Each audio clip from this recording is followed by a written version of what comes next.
My name is Gonzalo Guzman Camaño, and I'm going to tell you about something horrible that happened to me 2 weeks ago. I couldn't hold this back for any longer, so I decided to write this so I can remain sane and know for sure that what happened to me was real. It all began one night when my friend suddenly came to my house. His face was pale and his body trembled nonstop.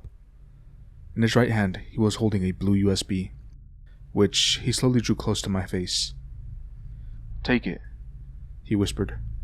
I obeyed with fear and put the USB in my pocket. Immediately, my friend covered his face with both his hands and cried silently. His sobbing got louder until it turned into screams of agony. I got scared, so I tried to ask him what happened. He suffered on the floor for a few seconds, and then he stopped breathing. I screamed for help until my mom showed up. What happened next, I'd rather not remember. The day of the funeral was one of the most disturbing days I have ever lived. Seeing my friend's entire family crying for him destroyed me on the inside. The autopsy stated that his cause of death was epilepsy, but they never asked me about what happened. I never found out why. When I got home, I locked myself in my bedroom and started sobbing, remembering the moment he died, time and time again. Then I remembered. The USB.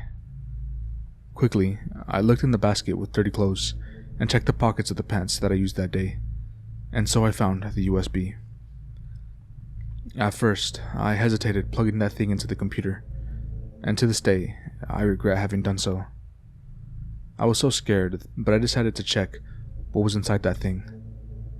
I turned on the PC, and as soon as it booted up, I plugged in the USB. A window popped up, which said the USB had a file inside. It was a document written in a language I still can't recognize.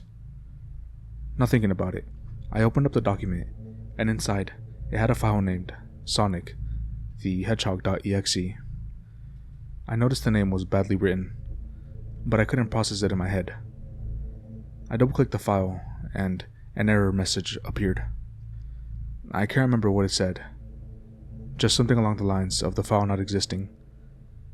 I felt relieved for a moment, and then I remembered the name was wrong.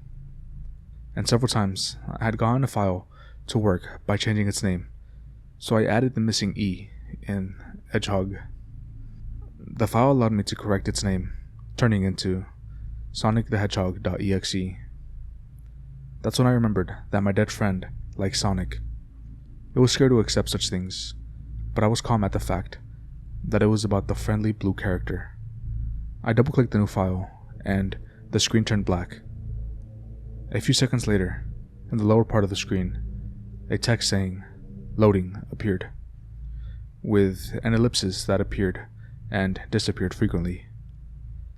"It was a fucking game," I shouted. I didn't know how to feel about that.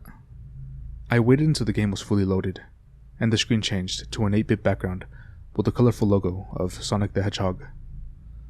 Moving his finger, just like the old games, along the obvious music.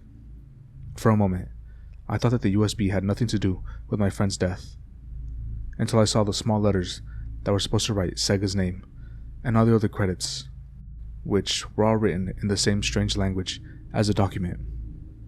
Shivers went down my spine, and I decided to press enter. That's when the name of the original level popped up, with the same music, and the level itself started. I'd move with the arrow keys and jump with the spacebar. I held the right button, and Sonic seemed to run normally. The strange part started when I crashed into an enemy.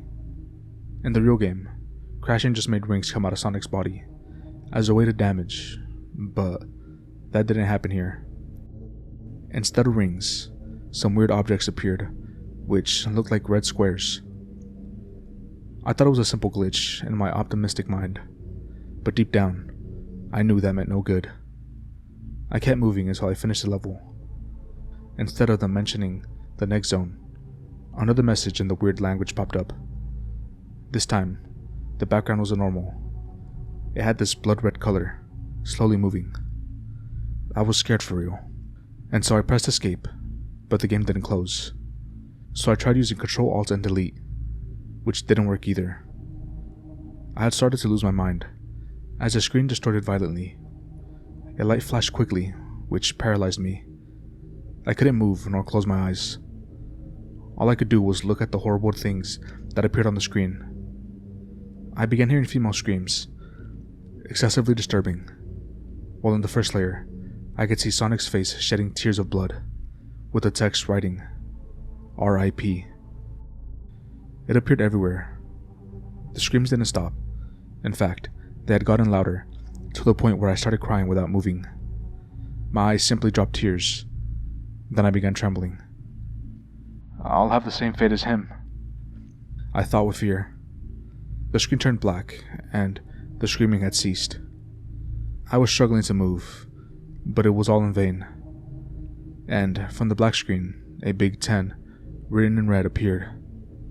Then it turned into a 9, 8, 7. I have to get out of here, I thought, still unable to move. 6, 5. With my best effort, I was able to move my finger, then my head, then my arms, and finally my whole body. The countdown hit 2 when I jumped to the floor to cover my head, as if there was a shooting. I heard a horrible woman scream, similar to those that appeared in Screamers, but this one was scarier, and to top it all off, it was longer. Quickly, I got to plug the computer off. I took the USB and stomped it to shreds. The nightmare had ended. Still, I couldn't stop trembling. I cleaned the tears from my eyes and left the computer room. I haven't told this to anyone until now, so maybe I should forget it. Sometimes I feel like I shouldn't put my life in danger over a simple curiosity. It's not worth it.